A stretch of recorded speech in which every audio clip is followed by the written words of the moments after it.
Hello guys, welcome again. I'll be discussing my first informational video here, and it will be about eTourist visa. I will be discussing about how to process it online, and then what are the requirements. Also, I will be telling my story time of how I got my eVisa, plus some unforgettable moments that I got along the way while traveling to India. So if you want to know, so let's check it out.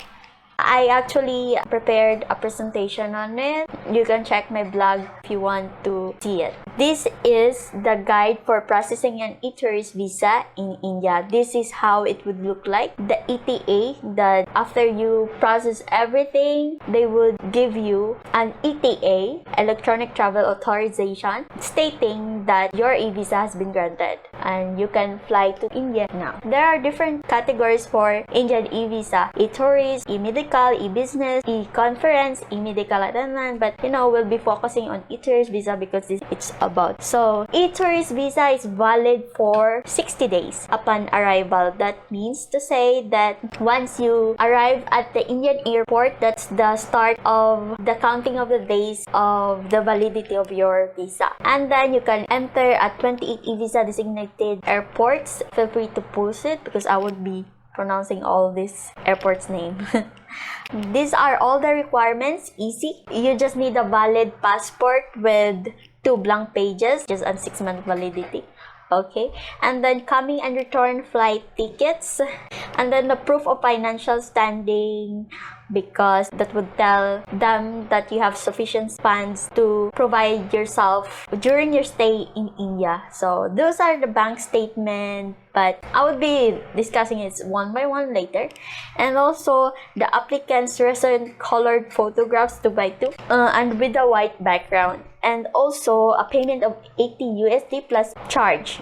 Actually, I cannot remember it because that was 2 years ago. So these are all the whole process of how to get your eVisa online. So first, you just have to apply online. Here's the link.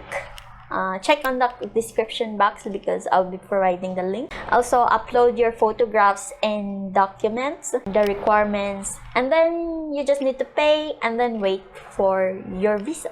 That's all. Easy. In the past, it's really tough to get this, but now it's like easy as no sweat at all. So this is how it would look like, the eVisa application process, the page of the government of India, Indian government something. The first process to apply online, there would be a total of 4 pages for you to fill out. Click on the link. Actually, ngayon, there's no eTourist visa application because of the COVID.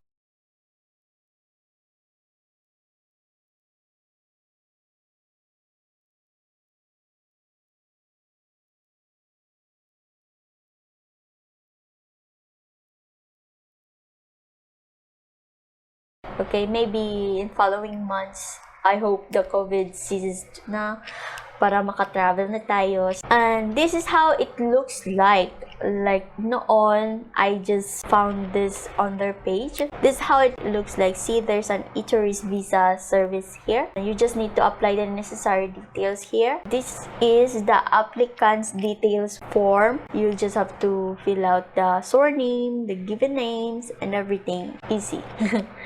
This is the page 1. This is the page 2. Address, some of the personal stuff, and page 3, and then this would be the page 4. So you have to be sure to go through all of the details that you provided, because if you mess up, you won't get a refund on it. Tapos you have to go through all of it again pag you made a mistake. Just like me, I made a mistake, but I will tell you the story later.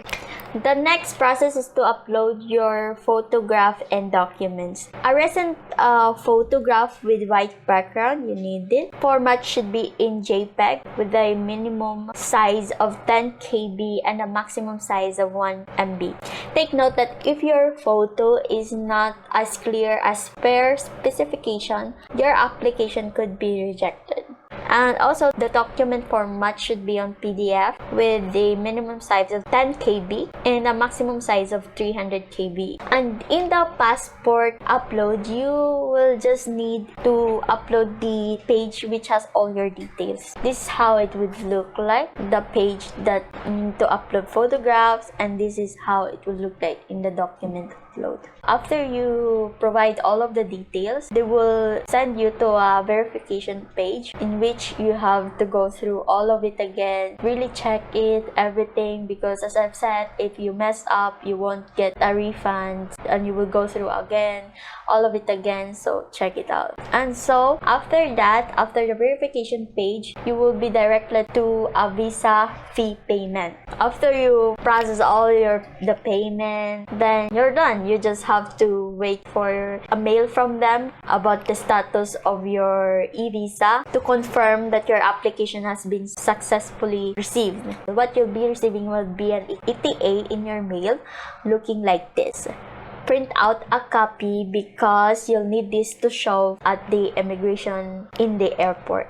The visa is double entry and has a validity of 60 days. This means that even if you cancel your flight right now, you can still use the visa as long as it's within the scope of time that your visa had provided. Also, you have to confirm that your visa is granted in their website. They will be providing the website. You can just check it out and be sure to check it. Now, I will be talking about the tips as per experience. So, feel free to follow or not. Depends on you. First is be sure to have more than the minimum amount reflected in your financial statement. The bank statement needs to be 6 or 3 months depending on the country of origin. Actually, the proof of statement is just needed for the immigration to know that you're capable enough to go to India and to provide some funds for yourself while staying there. But in my case, I did not need to show my financial standing because I was not alone. Like, I was with my husband that time when I traveled to India, and he has that standing that he would take care of all of my needs there. So I'd suggest you travel together with your partner. Well, it's okay din pag may proof of financial standing. Number 2, be sure to dress up nicely. Impressions make a lot of difference. Like, really, this is from our experience. Let's be real. Immigration officers are also people. They judge your aura and how you look, and they go with their hunch. So if you dress up poorly, they'll check your documents all the way through to see if you complied with everything. But if you have that look and that confidence, they'll just skim through all of your documents and then let you go. I'm not just saying this out of my hunch. It's my personal experience of 5 to 6 country travels. And then the third tips is that if you have a fresh passport, I'd suggest traveling to another country to get that first stamp on your passport. Meron akong fresh passport, and so that everything would go smoothly, me and my husband decided to go to Singapore to get me that stamp. We decided to go to Singapore because Filipinos doesn't need visa to go there. Actually, I just only paid the travel tax there, and it's really easy to go there. So you're not that crunched with finances. I suggest you go there because this helps a lot. We might be asking, why did we do that? It's actually my husband's idea. Oh, why did we do that, babe? Explain. So that's hi everyone. So the main reason for suggesting that was, like, if you're coming with a fresh passport or traveling to any country with a fresh passport, the security check or the parameters that you go through is quite tedious, because they need to know that you're financially stable, you have the return ticket, and you can stay for the stay. And it's more hard for you if you have a fresh passport and coming to India alone. So like that becomes very hard. So to counter that, you have, if you visit one country and has a 2 stamps, then they know that this person has traveled to a country and came back. So the trust factor is there. You wouldn't believe it, there are lots of people who go to a country and live without coming back. So to counter that back, if you have a fresh passport, you guys visit Singapore. You don't need any visa, you don't need anything. Or any other country. Yeah, if you guys have wanted. a, like, if you want, you can go to Indonesia and Cambodia also. There are lots of countries where you can go to a very cheap cost, because your Filipino passport allows a lots of countries where you can just go by paying travel tax. You don't need any visa or anything. You just book a ticket, get your passport ready, and just go. That's as it is. So the idea behind taking this, getting my wife to Singapore and few other places was just to get her passport more refreshed, so that we don't have to go through the hideous process at the immigration. We just have to like submit a passport, they just look at it and they will just go. If you go to immigration, you will notice every time if you give your passport, the immigration turns the pages to see, how much you have traveled and something like that before they stamp it.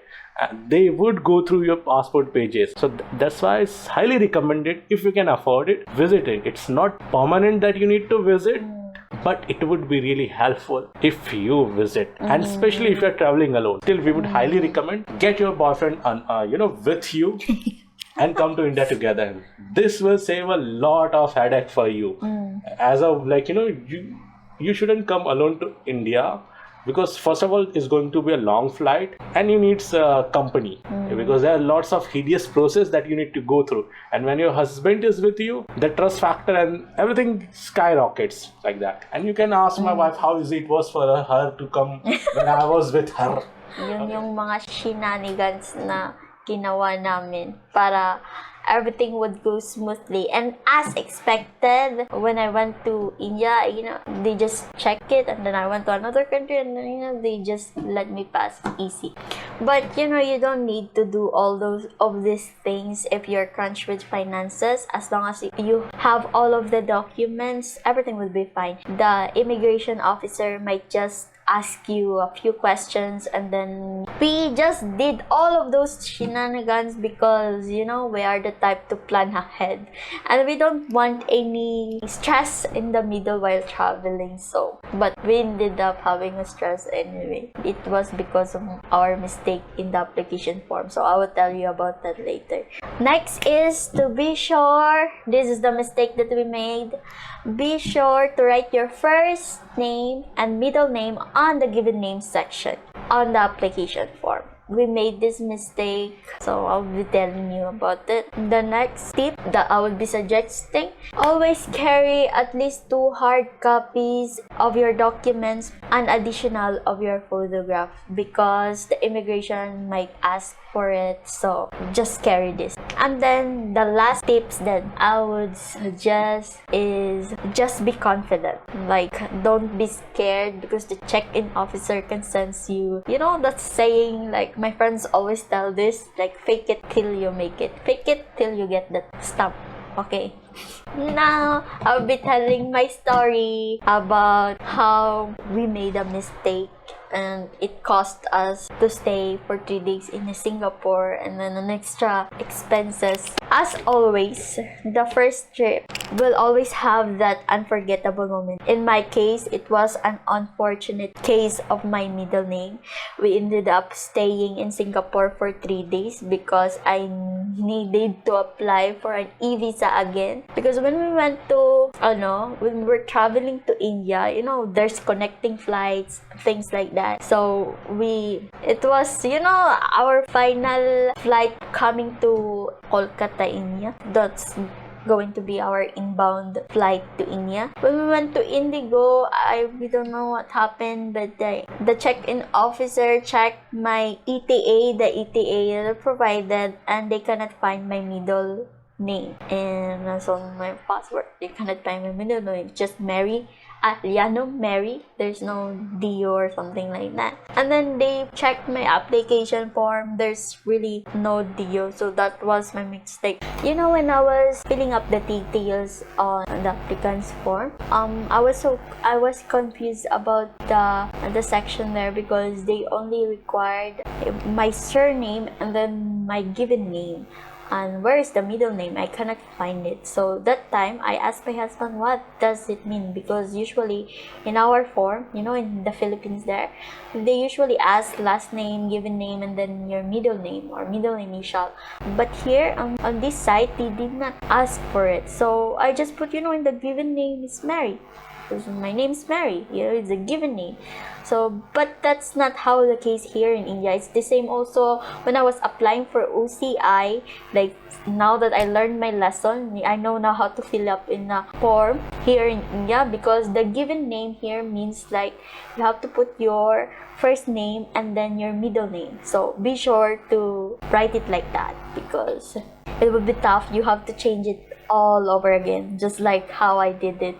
Like, that was really an expensive mistake that we have. We had to stay in Singapore for 3 days because I have to apply for it again, and also I have to wait for 2 days, so it's a total of 3 days. Luckily, the airline that handled our flights, the Indigo, rescheduled our flight ticket, so we don't have to stress about our ticket. But seriously, to avoid that mistake, in the given name section, put your first name and your middle name. And then we asked the officer there actually if this kind of mistake is really normal, because if there are travelers that has the same mistake as me, because it's clearly in the mistake of their website. Like, if they wanted to ask for the middle name, put it on middle name na.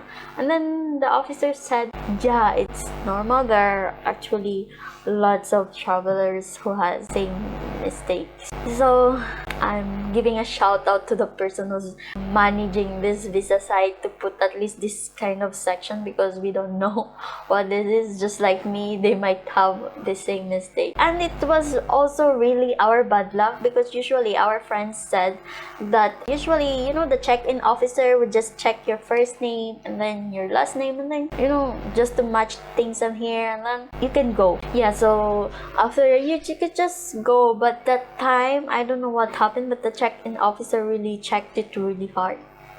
And it's also in our experience that they don't really need to check all those middle names. Just miss and match there. But that check-in officer really checked it really hard, and then maybe she was bad mood that time, and then she just dragged me. Joke. And so anyway, like, that was really an expensive mistake on our end, so don't make that mistake like me. So that's all the story that I got. We applied the visa again, I paid another fee again, and then waited there in the Singapore. We just roam around having a good time. And then luckily, tourist visa granted me again. Actually, you can apply for eTourist visa twice a year, so that's really nice. That's really good. Everything went smoothly from there on. And actually, what's funny, in the ETA, there's still no middle name, but on my application form, there's already a middle name. We presented the application form, and the check-in officer actually did not even bother to say why there's no middle name or anything like that. She just, I texted you and then go. Everything went smoothly, nothing happened, nothing that. And the funny thing is, on my ETA, the second time, there's still no middle name. Okay, so that was really a bad luck of our end. Seriously. That's all, and I hope you learned something from this video, and I hope we'll see each other again from the next video. In the next video, I think I'll be discussing about the processes of the visa that I'm handling till I get my OCI, because right now I'm processing my OCI, and I guess the police officer would come here and check it because we just got a call. So once I get my OCI, I will also be discussing about the process of it. Just a quick reminder, there's no eTourist visa right now because of COVID. You cannot travel here in India.